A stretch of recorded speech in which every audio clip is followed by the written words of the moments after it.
Okay, so the first thing you're going to want to do is you're going to get your 2 eggs, and I'm trying to do this one-handed right now, so bear with me.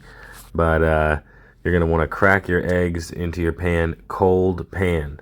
Definitely use a cold, preferably non-stick, unless you got a really well-seasoned cast iron, but non-stick's probably best for this. Wash your hands for sure, because you might get an eggshell in, especially if you're using one hand. So go ahead and crack your other egg. Look, now I got it. Here we go. Oh yeah, there we go. So crack your other egg. Look at this here. This is key. This is butter. You have to have butter. If you're going to have eggs, you have to have butter. If you don't have butter, you might as well just not have the eggs. So put in like maybe a slab and a half, 2 slabs of butter. Start with a cold pan, then turn your pan on high and just start whipping it up as fast as you can. So you're going to just want to really smooth out and make sure you break all those yolks down. So obviously this isn't fast forward. I'm going to leave the audio behind it because how satisfying is the fast forwarding noise of this on the pan. So love it, enjoy that. But as soon as it starts to steam just a little bit, turn your heat off, keep stirring it up, make sure all that butter is melted, and then as soon as all that butter is melted, turn the heat back on to high until it starts to form. Then you're going to want to turn your burner back off, and real quick those will form up, and then you'll have this nice non-runny but not super dry consistency, perfect scrambled egg for the sausage gravy pocket. You're going to love it for sure.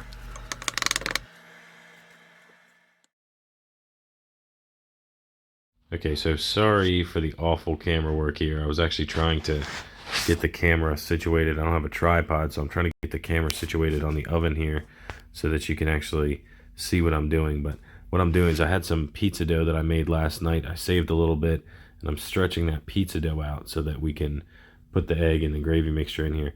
But a really simple way to make this recipe, if you don't happen to have leftover pizza dough, which who has leftover pizza dough or leftover sausage gravy for that matter, but if you don't have leftover pizza dough, you do have leftover sausage gravy. You can either take a biscuit and just either roll it out, just find a way to flatten it out, or you can take a croissant.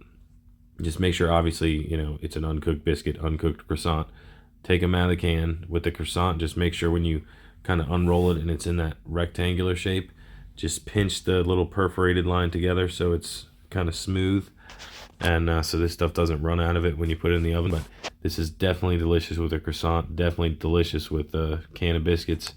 It's so good. The hardest part of this recipe is having leftover sausage gravy, because that definitely rarely happens. But if you take these scrambled eggs that I just showed you, put some good sausage gravy underneath, and then roll it up in a biscuit or a pizza dough like I'm doing here, it is definitely delicious. So I'll show you right here how to go ahead and pinch these together, and we'll get them in the oven. We'll get going. Okay, so here I'm going to show you how I folded these over. So you just kind of put it all to one side and just kind of flip it over on itself, and then you just squeeze the edges together. Super easy.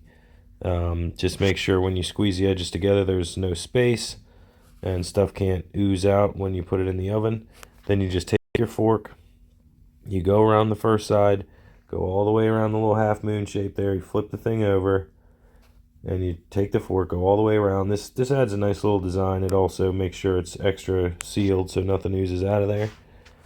Then I'm obviously going to take the other one. I'm going to do the same thing. You just flip it over, kind of tuck the stuff in, flip it over, roll it into itself, and then pinch the edges down. Take your fork, go around your top side, go ahead and flip it over, go around the other side, and then all you're going to want to do is you're going to want to cut 2 little slits in it with a knife so that it can release steam out of there, so you get a nice crispy top, so it'll release the steam out of there. Stuff will ooze out, but it's not enough to be concerned with. So then we'll just pop it on the tray, get it in the oven. Almost there. Okay, so I'm going to cook this at 420 degrees, and I'm going to check it in about 15 minutes just to make sure it's cooking up how I'd like it to. Okay, this has been in the oven for 11 minutes. You can see it's just starting to ooze out the top and starting to brown up real nicely, so we're almost there.